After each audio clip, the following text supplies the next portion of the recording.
Hello, everyone. It's really good to see you tonight. If you are able to turn your cameras on, we'd love to see you. I also understand that sometimes you're in a situation where you can't have your camera on, and that's okay. I want to welcome you all to Reimagine. And my name is Andy Engel, and I lead virtual public programs at Reimagine. This is the first of 3 sessions in the series, The Whole World in Our Hands, Connecting to Collective Grief. Reimagine is a nonprofit organization catalyzing a uniquely powerful community. People of different backgrounds, different ages, different races, different faiths, people of no faith, all coming together to heal ourselves, our communities, and the world.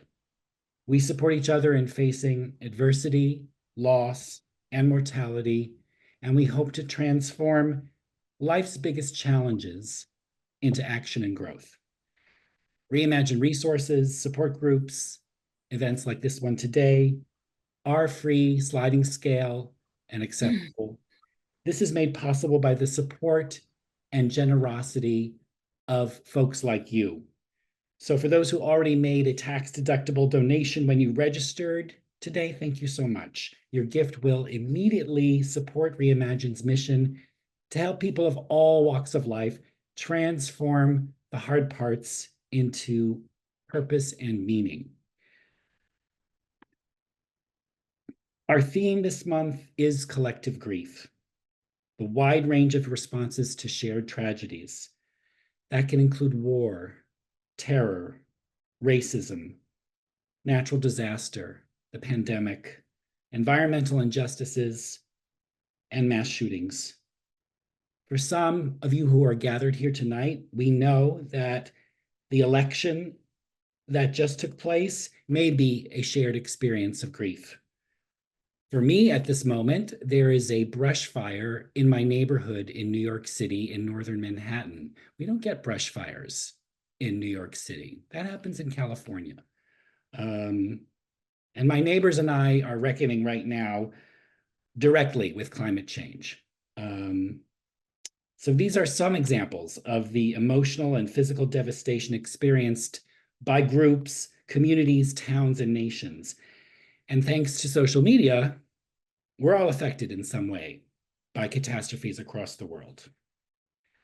So today, we'll try to define collective grief and suggest ways in which we live with it. Is it possible to grow and learn when we wrestle with collective grief? How do creative expression, acts of service, mindfulness, and spirituality help us navigate a pathway forward?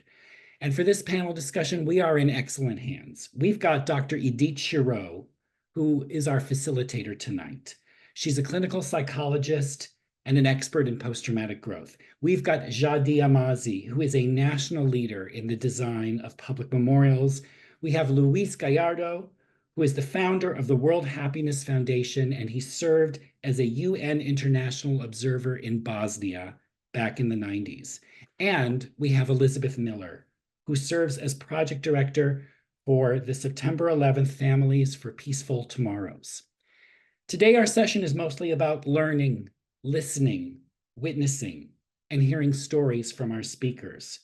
Next week, we're going to be a bit more participatory. You'll experience a workshop led by author, activist, and healer Michelle Cassandra Johnson. And the following Tuesday, spiritual leaders Lama Rod Owens and Rabbi Tirza Firestone will guide us towards action and growth. And for this final session, you'll have the opportunity to connect with others in small breakout groups. I also want to give a shout out to Reimagine's community of collaborators. They host events on our platform. That's the majority of what you see on our schedule. You can also host events too. We've been encouraging Reimagine collaborators to present programs related to our monthly themes, so please check these out.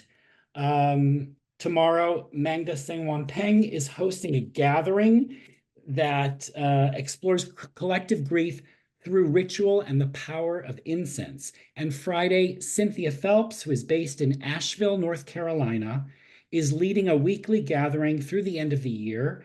She's helping others process grief associated with the hurricanes and flooding, as well as other global catastrophes. And just a few words about Zoom. For those who wish, you can click on the CC icon to get a live transcript of what's being said. And you can save and download the chat by clicking on the three dots within the chat window. I also want everyone to know that everyone who has registered for this event will receive a follow-up email with information about our speakers, as well as a recording of this session. Okay.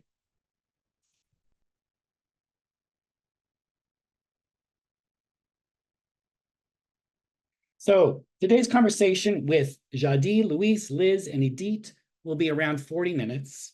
As you listen, please start using the chat and asking your questions. We'll have Q&A for the last 15 to 20 minutes of this session, and I'll be collecting questions and sharing them with our speakers so they can address them. So now I'll finally hand this over to our facilitator, Dr. Edith Shiro. I came across her book, The Unexpected Gift of Trauma, The Path to Post-Traumatic Growth. And it's been wonderful to meet you, Edith, and include you in our circle in Reimagine. We've also been leaning into post-traumatic growth, and we'll hear a bit more about that, I'm sure, from you. So it made sense to reach out, and I'm really glad we did. So I give this talking stick to you, Dr. Shiro. Thank you, Andy. This is such a beautiful crowd, and I'm so happy that you're all having your cameras on, and so we can see each other's faces. Make sure that you put it into gallery mode so we can all look into each other, so it can be felt as a group and as a togetherness. I'm really honored and happy to be. Holding this space of collective grief and also collective healing, so needed in these times that we're living in. And before we even get into anything in particular, I would like to open this space to make it more grounded, more sacred, more safe, with, if you allow me, for a little 1 minute meditation. So please take a moment to sit comfortable wherever you are. If you're laying down, if you're sitting down, just put your feet on the floor, put your both, uncross your legs, and if you can, just close your eyes, or soften your gaze, and allow yourself to begin finding a comfortable seat. Gently allow your eyes to, yes, to soften, to close. If you need to move, like Jha D is doing, move your neck, move your body in ways that make you feel more at ease. And as you're listening to my voice, take a deep breath, filling your lungs fully, and exhale slowly, letting go of any tension.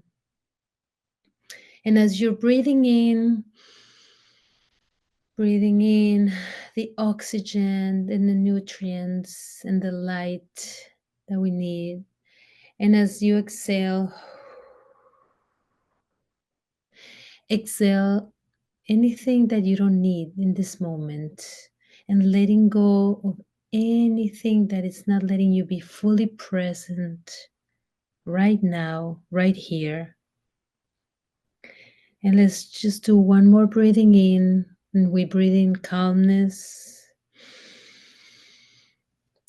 And we breathe out, exhaling stress and letting go of any discomfort and any distractions and any interruptions that are not needed right now. And bring your awareness to the space around you. Notice the surface beneath you that is holding you, that is supporting you. Feel the weight of your body present in the space. You're being held, or you're being grounded. When you're feeling this sense of safety in this moment, and allow yourself to fully trust as much as you can that sense of support, and that for the present moment is steady, is reliable, is holding. And as we inhale again, imagine you are breathing in warmth and light. And imagine that there's this white light surrounding you that is bringing this warmth and this sense of safety and comfort, almost like a gentle protective glow. Feel it filling your body, soothing every muscle, every cell. And with each exhale, release any lingering tension, any unease. If you want, even sending it into the air, and let it dissolve with each breath. Now, if you want, place a hand into your heart.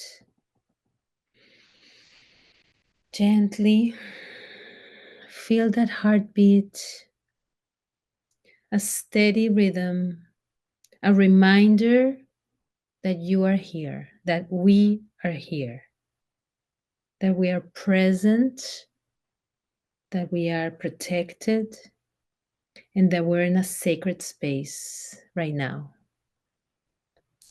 Imagine a soft, warm energy growing in your heart and expanding outwards, creating like a shield of warmth and protection and comfort and safety around you and around us. And we can even take a few more seconds to repeat and to remind ourselves, I am safe, I am grounded, I am at peace in this very moment. And allow for you to have these words resonate within you, knowing that right now, right here in this moment, everything is okay. And it's all well. And let's take one last deep breath in, just to affirm that sensation. And exhale. And being very, very, very grateful and very thankful and very appreciative of this space, this connection, this container of souls in this moment. And with so much gratitude and appreciation, when you're ready, just wiggle your feet, wiggle your toes, your fingers, and slowly, slowly open your eyes with this sense of safety and comfort and protection that hopefully can last for tonight, so you can go to sleep deliciously tonight. And welcome back. And it's good to see your faces. And, I'm having such an honor to be joined by our amazing panel today, Jha D and Elizabeth and Luis and Nicole. And I wanted to start by asking ourselves and by asking our panel, in this context of collective grief, that it's so relevant. I come from the field of understanding what is trauma, what is individual trauma, what is collective trauma, and how we transform the very, very adverse experiences, the difficulty, the pain, into possibilities of transformation and growth and purpose. And I was wondering, for our beautiful panel, what is collective grief for you? If you can share with us, how do you understand what collective grief is? But also, how do you understand what collective grief can do in this process of healing? Are they connected? How do you understand it? Is it two separate things? We can even go into, is it different to have collective grief, like where, let's say, the examples that Andy was mentioning? Are we talking about the elections? Is that a collective experience or is it more individual? Like the fires that you were mentioning, is that a collective? Is it more individually? Is there a difference? Is it important to make those differences, those distinctions between what's individual and what's collective? And given the experiences that you've had, and given the understanding and the expertise in dealing with all these collective experiences, how do you understand then, giving these questions? And we can start maybe with Liz, if you Sure. want to share with So us. I'm trying to think about this, like in a objective, but also a non-objective way. So Peaceful Tomorrows is an organization of 9/11 family members. And our kind of slogan or motto is, turning our grief into actions for peace. And I only joined the organization in 2020, but to be honest, it felt like that was the first time where I did have a collective grief, where there was a shared bond over the trauma that we had all experienced, the loss. And I think for so long, I, lived within my own singular grief. And so I think, it's definitely, nobody wants grief, but I think pain sometimes is life. But I think that you can use that collective grief and that shared experience of loss or tragedy, and really grow.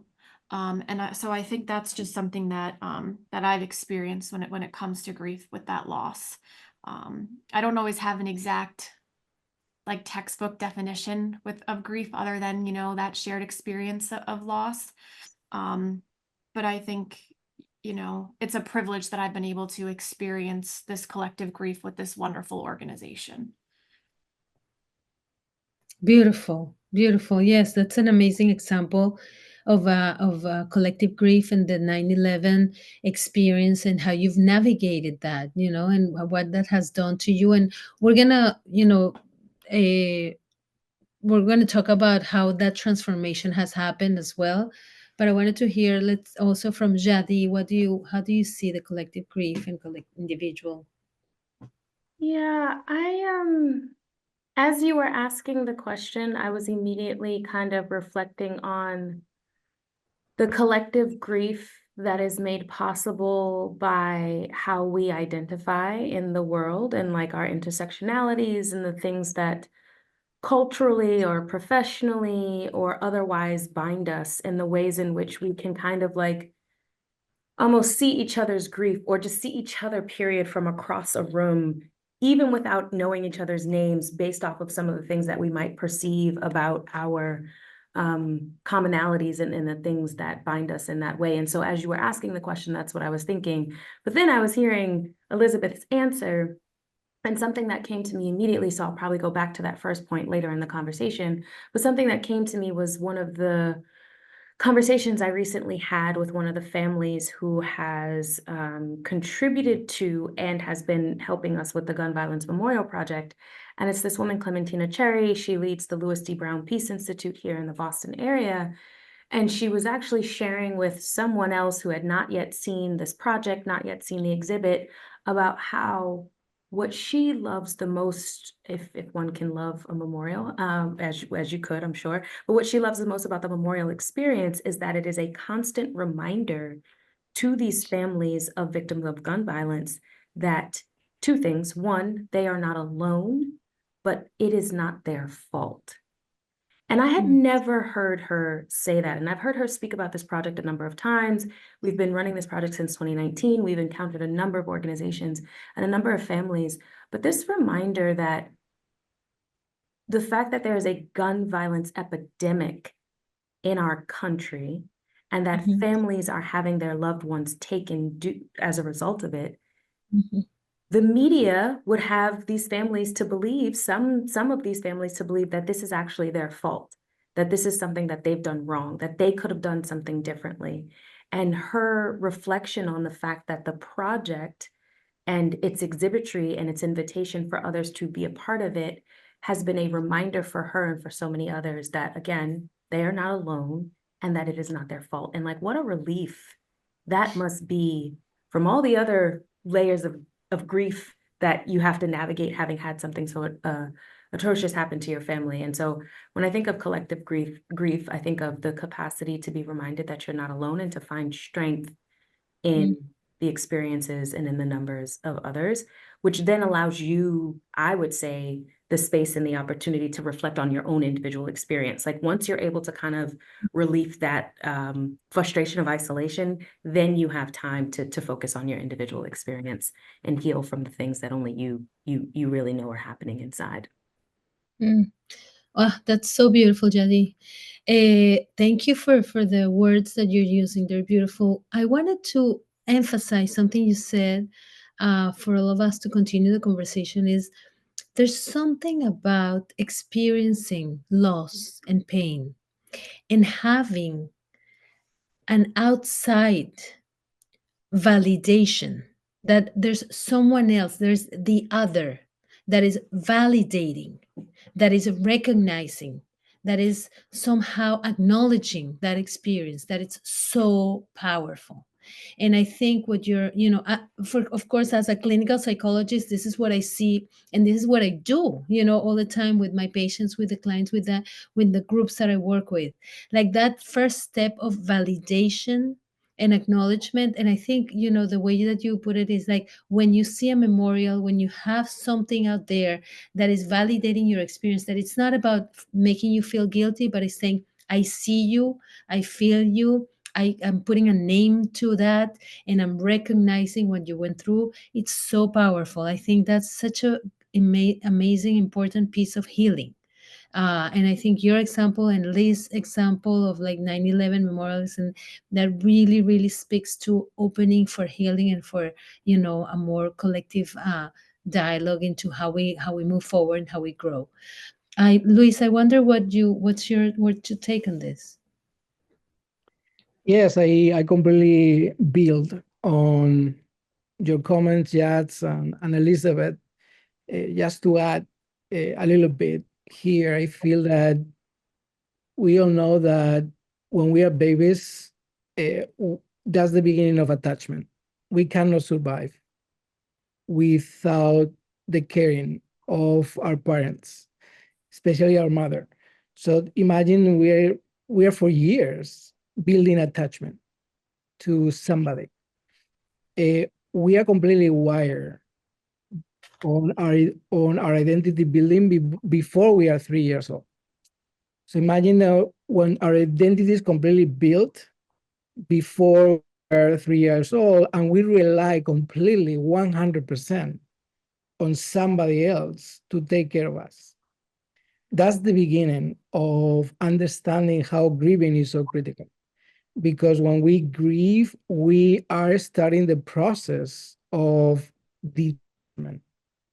So this is very important because the more we attach, the more we can get caught into the need of attachment. And if we don't detach, we might die of sadness, literally.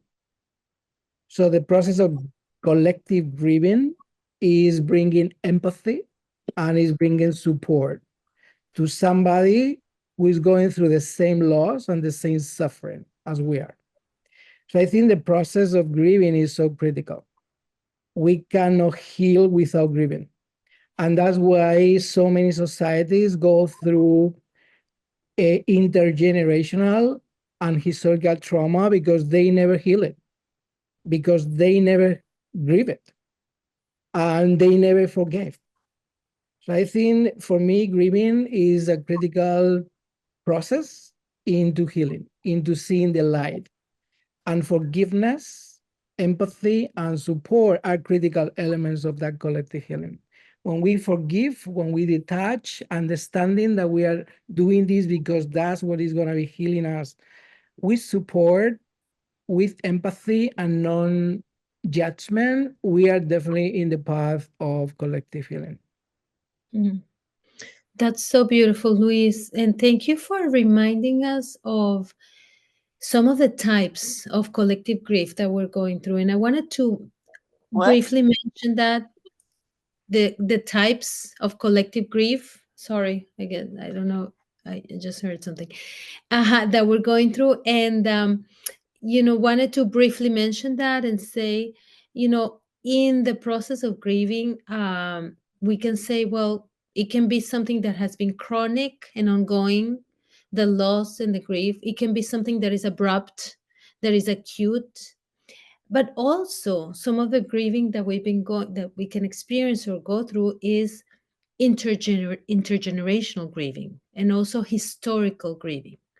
And is there a difference in your understanding of how we heal this? Is there a difference between something that is in the moment, that just happened, that is an acute event that makes a whole community to grieve? I'll give you an example. I was just a couple of years ago, I live in Miami, and the building, there was a building collapse. I don't know if you remember the Surfside building collapse, and there were almost 100 people that died. And I was the psychologist, and with the whole team of people that were taking care of the survivors and the families. And it was very, very powerful. It was like an event that it happened in the moment, and so many people were affected. So many people, not just the building, but also the community around. There were layers and layers and layers of grief that lasted for a long time, and it's still going on, believe it or not. One of the things that stood out was how people were gathering depending on the kind of grief that they experienced. So, for example, I was working with a group of people that lost a family member. Like, I had a 20-year-old that lost her recently married husband. Another couple that lost their both parents. Another that lost their children. So this is a collective grief that were able to talk to each other.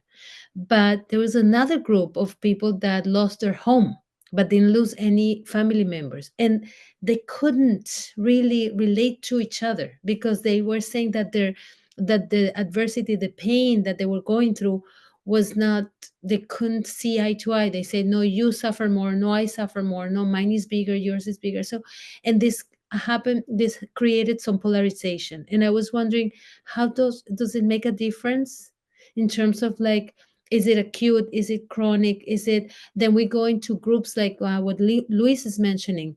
What if it's not something that has happened in our lifetime, but something that we're carrying with ourselves, in our DNA, in our body, the body that remembers, right? The stories from our ancestors. And there's a whole historical, cultural loss and grieving and suffering and pain that has not been dealt with at all, that has not been validated, that has not been recognized, and it's been passing on from generation to generation. Is that a different kind of healing? Do you see it differently? How do we manage that? What do we see? What is your experience in handling this? And please. I wanted to jump in quick. There was a few points I think that you touched on that I'd like to just, hit on a few points.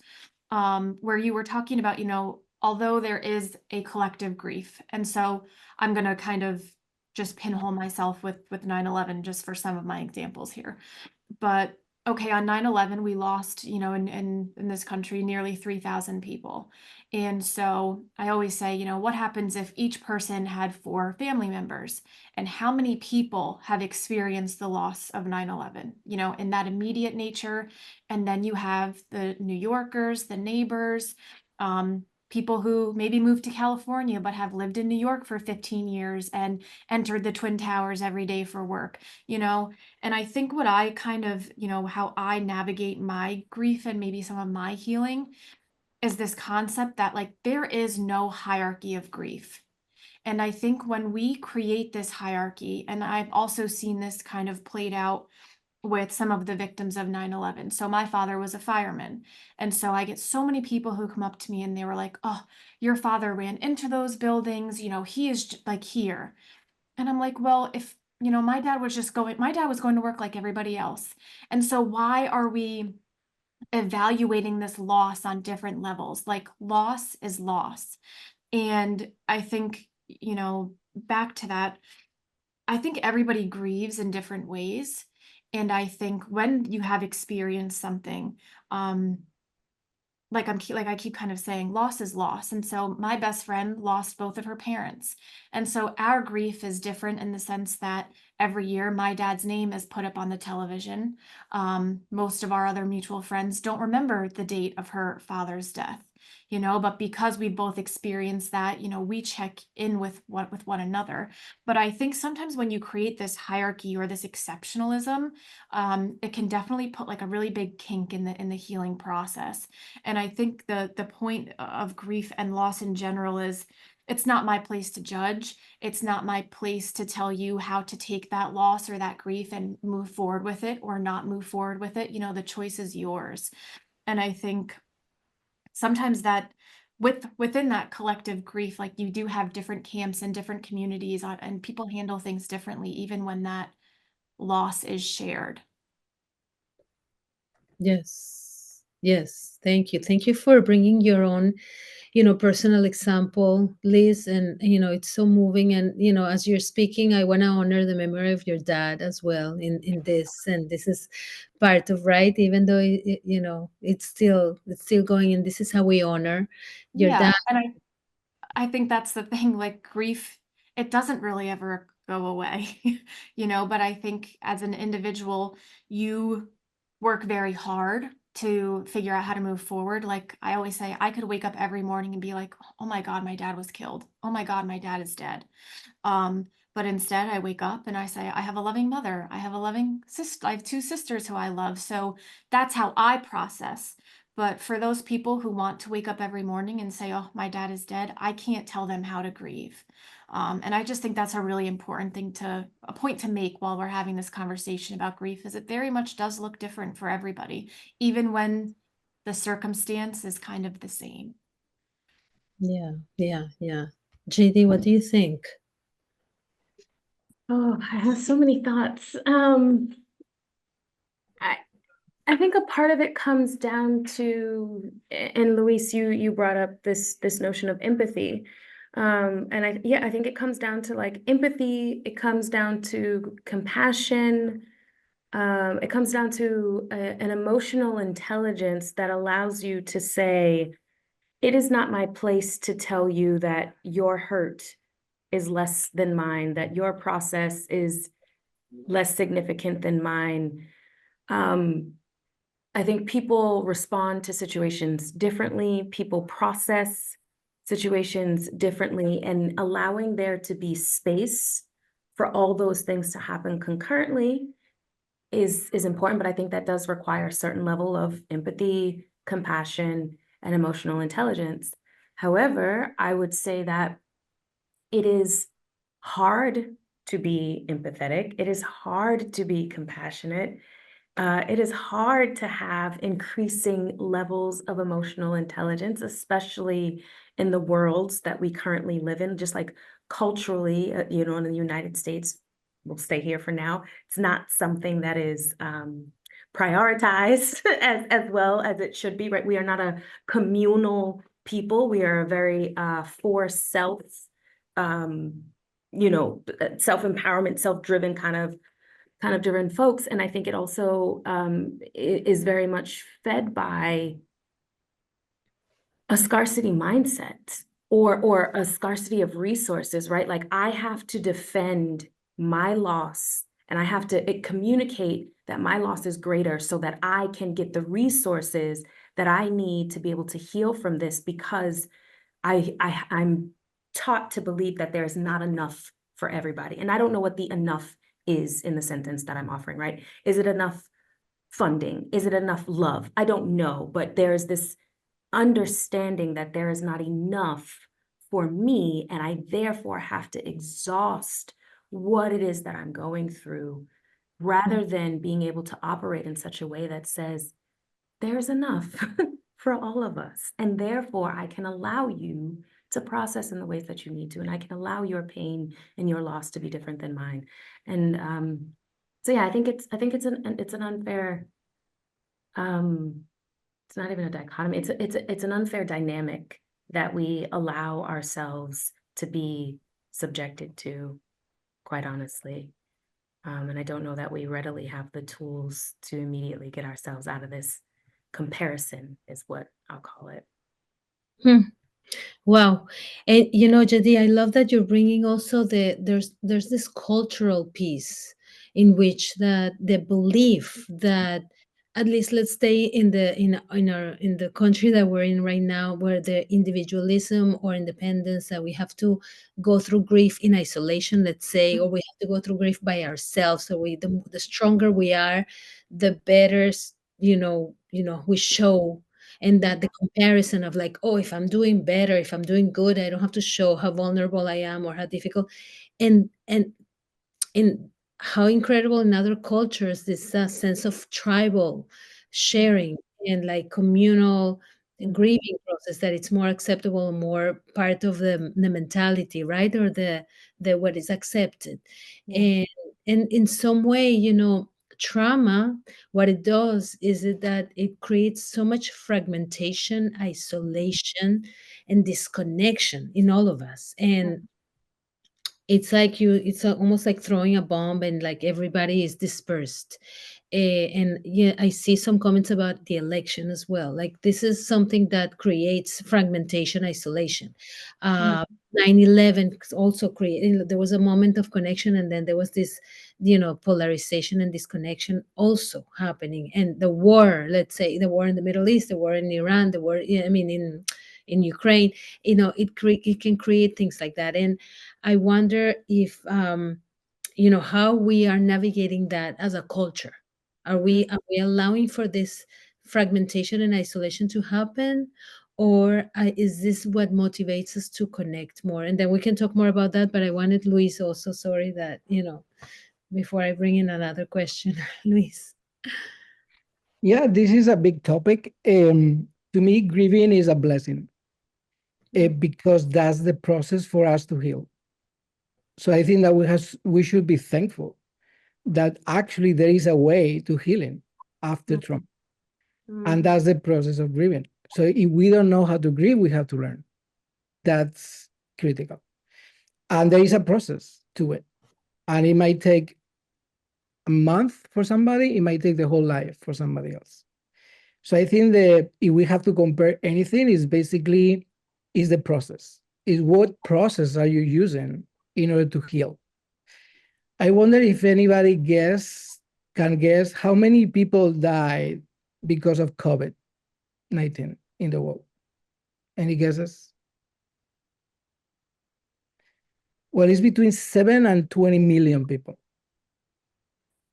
Okay, so this is, it's a big number. It's a huge number. However, COVID, I feel, is an example of how people are grieving in completely different ways in different parts of the world. My father got to the hospital and never left because he died of COVID in the hospital. And this is an example of somebody who basically died alone in a room because of COVID. I think that we all are facing a loss in multiple ways, in different ways. What I feel we as community, worldwide community of humanity, what we have to really is build whatever process and whatever trauma we're going to go through on solidarity and forgiveness. So this is the key. Commonality to every grieving is forgiveness. That's the beginning of healing. That's the beginning. The moment we really tap into the power of self-forgiveness, and then whatever other interconnection and relationship we want to forgive, that's the true beginning of healing. And I think that applies to any single agreement that we have out there. So I feel that this is not about comparison, it's about honoring. This is about honoring the commonality of loss, the honoring the commonality of sadness. There is not grieving if we don't understand that we have to integrate loss and sadness, the sadness that is created by loss. I think this is the power. So I think that we have to we should be so thankful. Some people think of grieving as something that they want to avoid. It's like feeling the feelings. I mean, you avoid feeling your feelings and you oppress them. That's when you create a stress. That's when trauma is not healed. So here we have, as humanity, the luxury and the beauty and the blessing of having a process which is natural to use for us to heal. So I think that that's great, Andy, and the team, how we really talk about something that can be applied. And I'm very thankful for that. The moment you understand grieving as a process for healing, then of course that everybody wants to understand how it works. And I think that's the mindset of seeing the light in us through a process that is proven. And I think that, Elizabeth, you said before that we might not get out of the process. Well, if that's the case, that's really good as well, because the longer you're staying in a process that is going to be healing for you, the more probability you have of actually getting into that light that is in all of us. Thank you, Luis. This is such a beautiful segue into my next question. And I don't know if this might be the last question before we go into question and answer, into Q&A. But Luis, you're mentioning about the healing and how important it is to go into forgiveness. I think a lot of people were reacting to that as well. Thank you so much for bringing that beautiful reminder of this is so important, to show our feelings, to navigate the feelings, not to repress them, but to allow them to happen. And it's such an opportunity. Grieving is such an opportunity for healing. This is my question, continuing this healing topic. Is it possible to have closure when we're having healing? Are there situations in which there's no closure? Is it needed, the closure, in order to heal? Another question is, do we really stay with the grief? Does it ever go away, like Elizabeth was mentioning, and Luis, you were giving an example? Or do we actually transform the grief into something else? How powerful is it to use grieving as a process of transformation, as an opportunity for growth? And if you can please share with us some of those techniques, ideas, resources, experiences of healing that that you've used and that you have. We know that art and music and the spoken word poetry and dancing is definitely an essential way of navigating grief and going through the healing and actually getting to the other side.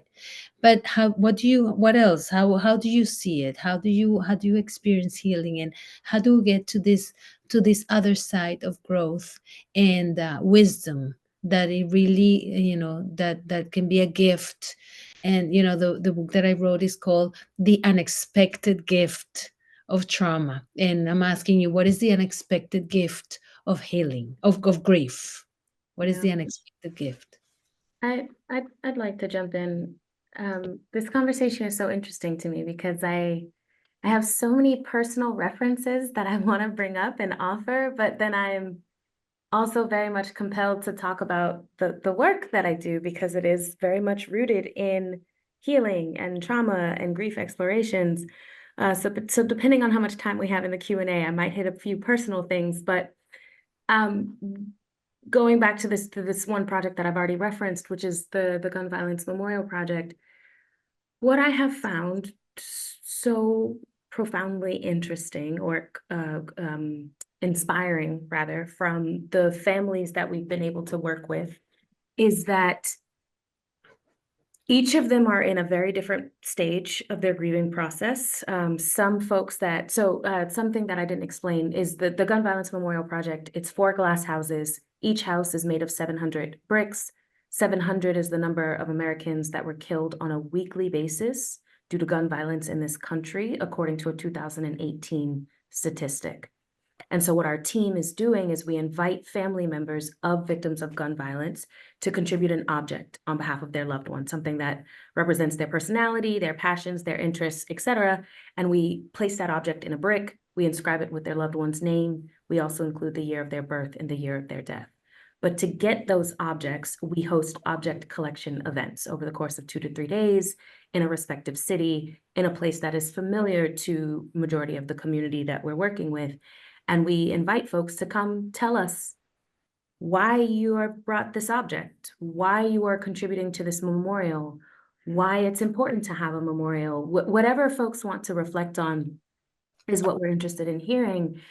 And 2 of the things, and there's been multiples, we've been doing this project since 2019, but 2 things that stick with me, that have just stayed with me, is 1, the amount of joy that some of these families come into the room with shocks me. Even after years of doing this, I don't understand. I mean, I get it now, but like I could not understand how they were coming in with joy, knowing that they were about to reflect on a life that was no longer living with them. And what they were expressing was this appreciation and joy that they were able to continue the legacy of their loved one by way of contributing to this object, and that they were able to honor their loved one, and that their loved one would be proud that they were able to contribute in this way. And so therefore they came in with smiles and hugs and gifts for us and like candies and things like this. And it to this day, it really profoundly inspires me. The other thing that I have found very powerful as you talk about healing and grief and what we do with the grief and how the healing does or does not displace or shift the grief is several conversations that we've had with folks, is them explaining to us that being invited to participate in this memorial has resulted in them going into their loved one's room, or them having a conversation with their children, or their children have a conversation with their parents, whatever, having a conversation with their family members for the first time about how this loss of life has actually impacted them, in order to be able to make a decision about what to contribute. And so they therefore reflect on the process of participating as cathartic. And that was something that we had never expected as a design team when we were coming into this process. And so what they tell us is that, you know, obviously they will always miss their loved one. Obviously this hurts. Obviously they are greatly impacted by this, but there is something empowering and encouraging knowing that they are able to tell their loved one's story, and that hopefully they are actually contributing to an eventual end to this epidemic of gun violence in this country by way of bringing this project, by bringing their loved ones' stories to a broader public, to an arena where the cultural shift might be enough such that we will see a political shift in how this country views guns and the access to them. And so those are the things that come to mind when you ask a question about like the shifting and what we do with the grief. That's so, so moving and beautiful, the joy, and also opening up for communication and for catharsis and for really transforming these families that are talking about something and that are really such a difficult thing to say. And then all of a sudden they're able to bring it in and to transform it, to heal it. Like, wow, beautiful. Well, thank you. And I know there's a lot more there, so hopefully we'll get to that as well. Who else? Elizabeth. Yeah, I can jump in. I think kind of back to the point that Louise was making too about the process of healing, like how sometimes that grief doesn't go away, but if you're involved in that process, that's helpful. I think that's something like so important to take away from this, because I think everybody's always trying to like reach that end mark. Like, okay, I've grieved, I'm okay now. And it's like that's usually not the reality. And I think all of us, years of therapy are very, very helpful. Don't ever quit therapy. But I think that the other thing is speaking out loud, and kind of what you were saying, Jha D, of just having those sit down moments where it's like, this is the reality, like this is the loss. How do we work together or work internally to move, not move past it, but move forward, I think is like a good trajectory, a good objective to get to. But leaning on people, I find, is always just such a gift and one of the most important things. And talking about, I think everyone's kind of talked about this like common humanity. Um, at the end of the day, like we all have most of the same internal organs, the same heart. And I think that sometimes sounds so basic and simple, but when you just think about, humans like that, like what do we share? I think it just helps you to lead with love. And when you lead with love, that helps with the healing process.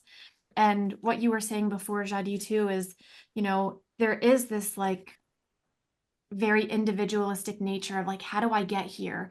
Or how do I get the resources to get better? But I think if we all were to just take a step back and lean on other people and move forward with kindness, you don't have to all, be on the same trajectory. But if you remember some of that common ground, I think it just creates for like a more peaceful and loving world, and that helps with the healing process, and that's definitely helped with my healing process. And what has been some of those gifts that you've gotten from this all these years of processing this? What do you say? What has been? Yeah, so, I was 6 when my father died. And for a long time I felt very alone and angry.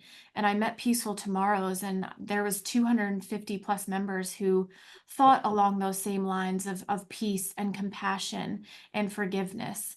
And I would say, joining this organization, and I know there's a few folks on the call here, has probably been one of the greatest gifts of my life. In addition to my family. My dad is gone, and that's awful, but I have so many people who love me and care about me, and that's a gift. And I think, sometimes when you're in that fog and when you're in the immediate aftermath, it's very hard to see the gift. Um, but I think it's important to pause, and a lot of things in life can be a gift. My dog under the table making all sorts of noise, you all, and hearing and learning so much from you. There's gifts everywhere. I think you just have to open your eyes and see it. Thank you, thank you. That's beautiful, Liz. Thank you so much for sharing that. And Luis, what do you think? Well, my answer is gonna be linking to the third session, I think, Andy, because I want to bring in a bit the spiritual element of grieving. Basically, my practice is hypnotherapy. So when you get people into trance and you go deeper into the subconscious mind, you realize that we are light. That's it. When we say, no, we are one, we are love, well, that's it. I mean, that's what we are. We are energy. We are supraconsciousness. We are building our material body from the spirit. So this is not easy to understand if you don't see it. That's why if somebody is interested, just call me and I drive you through a hypnotherapy and you will see who you really are.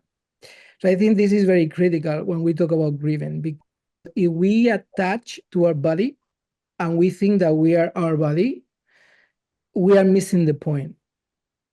So there is a story that basically one Rinpoche asked another one is, where is your head? And he said, well, it's here. Where is your hand? It's here. What is your elbow? It's here. What is your knee? It's here. And he asked, where is your mind? And he's like, here. I don't know. Where is our mind? Well, the reality is that we don't know where our mind is, because our mind is beyond our body. So if we know that and we explore that realm, the attachment to material body completely changes. And that's a big part of why we don't heal, because we keep the attachment to the material body. And we miss the opportunity to really, truly understand we are beyond our bodies. So I feel that we have to explore that in multiple ways. And that will be my recommendation for those who cannot heal, because you're so attached to your beliefs that you cannot change them. And the whole concept of attachment to anything makes us, all of us, suffer a lot. So I think the key question here is, when is your suffering enough? When is the beginning of stopping to suffering? Because when you have a yes, enough, I don't want to suffer any longer, that's when you start the process of detaching to the suffering. And I feel this is critical in everything that we do here, because that's the beginning of healing, and that's the beginning of the process of grieving. So I feel that this is one of the techniques. Go into hypnotherapy as soon as you can, because when you try it and you see the impact, it's powerful. But then something that we do as well as part of the World Happiness Foundation is to understand a collective grieving and collective healing in a really systemic way. That's why we like and we love to create safe spaces for expression with no judgment, where people can come together and share exactly how they feel with no judgment, safe, completely, with psychological safe. We love to integrate and ceremonies into the honoring of life. We love to use storytelling and memory sharing in our practices. We like to use art and creative expressions as part of connecting with beauty and with nature. We like to support active listening and empathy. Or, as you know well, it is encouraging post-traumatic growth, because we know that it two times more people growing after trauma than actually going into stress. We like to cultivate hope and gratitude practices. This is critical. Giving thank you and being grateful for everything that we see around, as Elizabeth was saying before. So I think there are many, many ways in order to get into a healing process, thanks to grieving.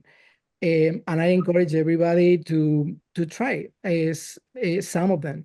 Something that is not gonna work for any is to stay in our consciousness and think that we are gonna be healing just by thinking that is gonna happen. We have to detach from the thinking, from the thought, and we have to get into the memories, and we have to heal the memories, and we have to honor them. So that's part of what we do in our practice as well. Beautiful, beautiful, beautiful. And yes, let's all join hypnotherapy and definitely the World Happiness Foundation so we can continue doing that.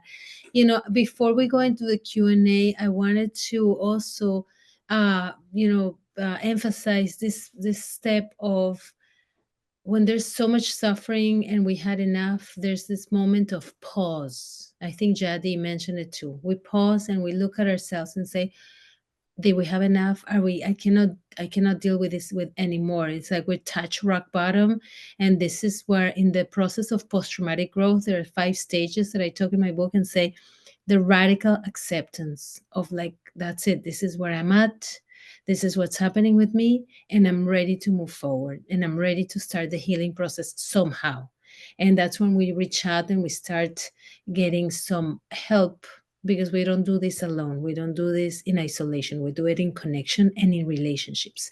And that's why it's so powerful that we're having a group and that we're having connection today. And it's not just the talking about it, but the experiencing it too. So even if we're just thinking we're doing this intellectual conversation, the energy of having the group together, of the connection, of seeing each other, and then hopefully opening up for conversation and continuing the dialogue for a few more minutes is part of a healing, and it's part of what we overcome in this in not being isolated with our feelings. And really appreciate that. And I don't know if Andy, if we have a chance to do a poem before we go into a Q&A.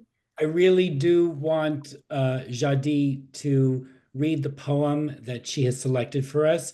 Yes. Yeah, she's an accomplished designer of memorials and an expert in engaging with communities, but she's also a very accomplished performance poet. I'll be sending out a link about her work as well.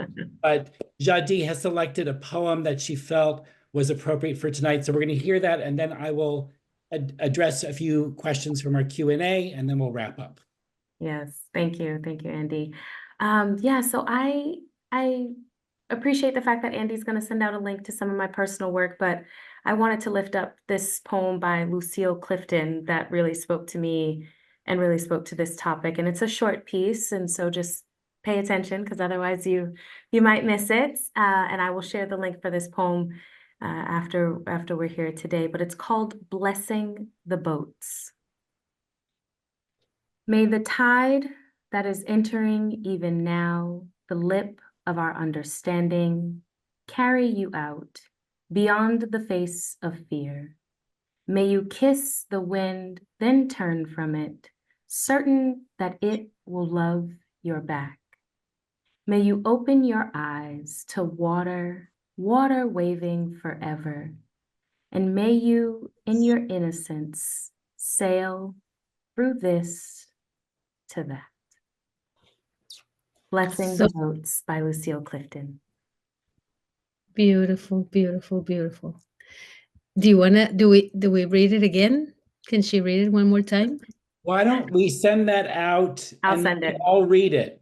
So, because Yes. I want to make sure we have time for a few questions that came in through the chat. I want to thank everyone who participated in the chat, offering some of their advice and some of their questions as well. So we had a statement from Marissa. She wrote, compassion, self-compassion, and empathy can go straight out the window in the throes of grief. Would be great to have more access to tools to support more emotionally supportive regulation. So I'm going to turn that into a question. What are some of those tools? We heard from Luis about hypnotherapy. What other suggestions do you folks might have in terms of regulating ourselves?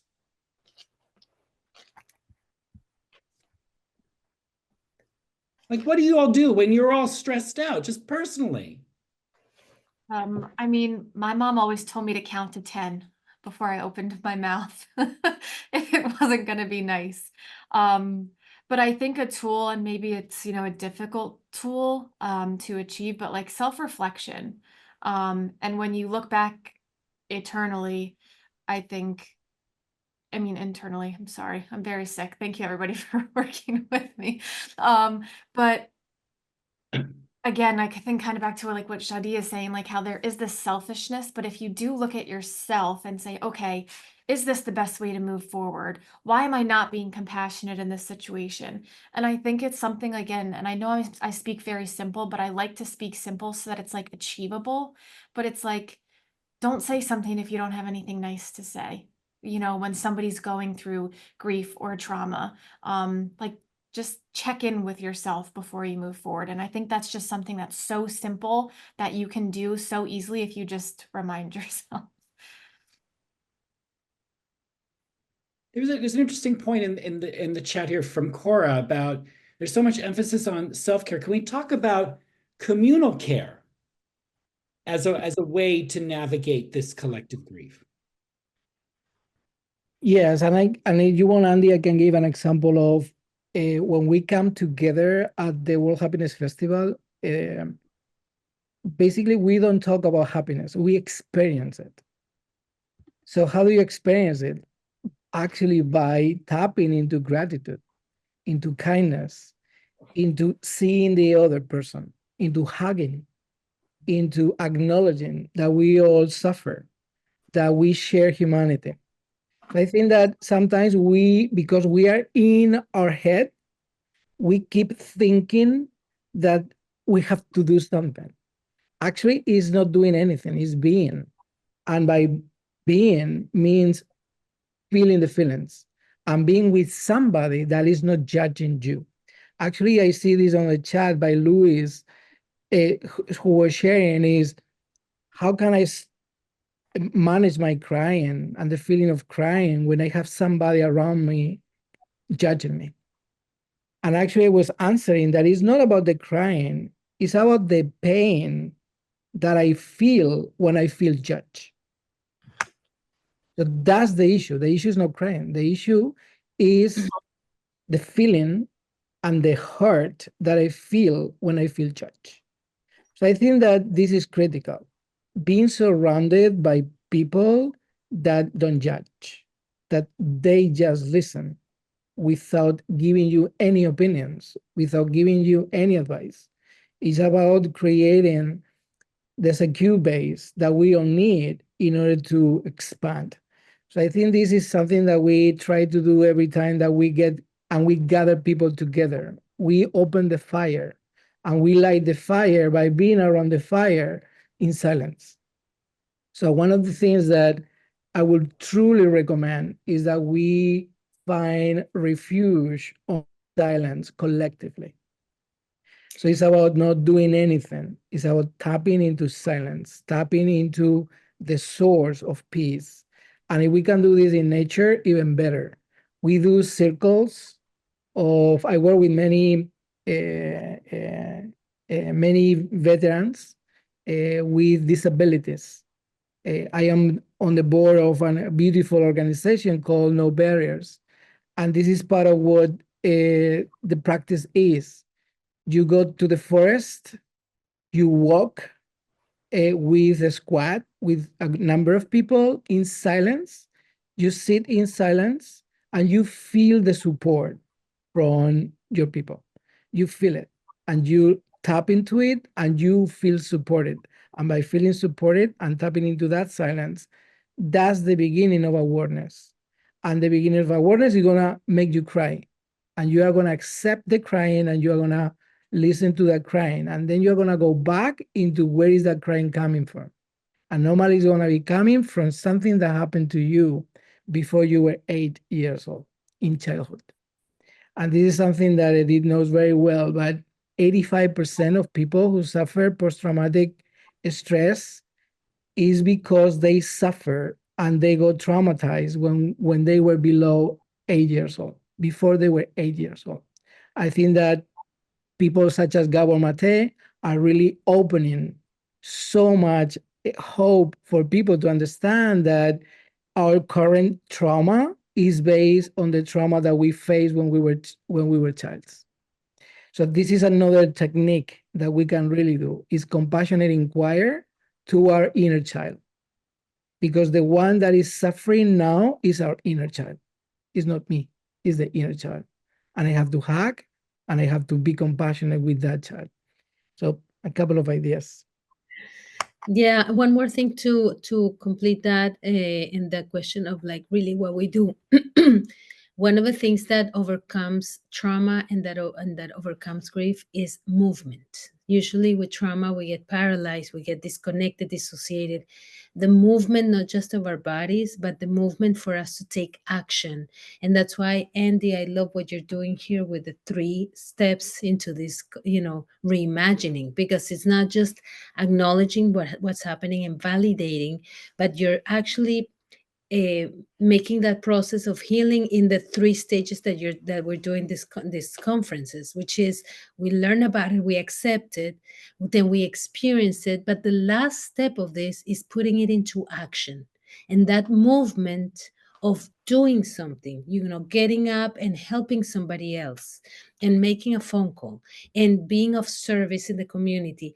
That, I always say, that's the most powerful antidepressant there is. If you want to deal with loss, right? You want to deal with grief, you want to start taking care of yourself, really start looking at what other people that are suffering and other people that are needing more help than you, and go do something about it. Or if you've started to heal something and then you say, I learned something about myself, let me go help somebody else.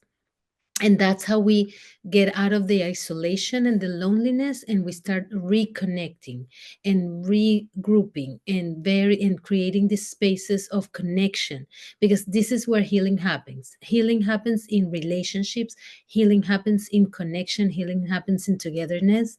And we know this from forever. And this, we might get this, we might not know this in the culture that we live in so much, but really is in the from the wisdom of our elders and the wisdom of our ancestors, to say, we do this together. We don't do this alone. We do this by reaching out and saying, hey, here I am with my grief or with my loss. Let's share this. Listen to me. Can can I share this with you? Can we do this together? Can you sit with me? And this is where magic happens, and this is where healing happens. So thank you for asking that question. Edith, that was a beautiful way to wrap up this conversation. I want to thank Luis, Jha D, and Liz for joining us this evening, for your wisdom, for your stories.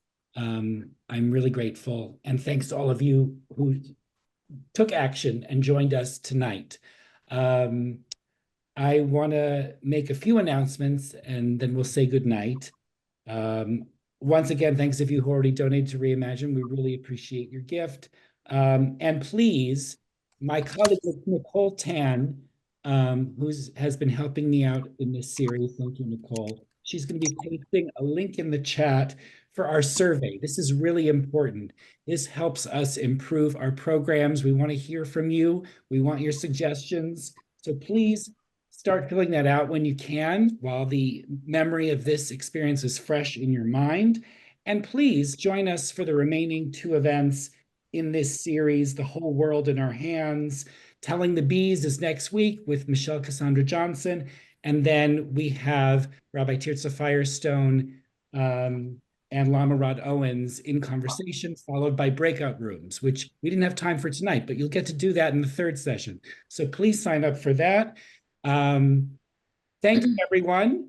Any last words from any of our speakers before we sign off?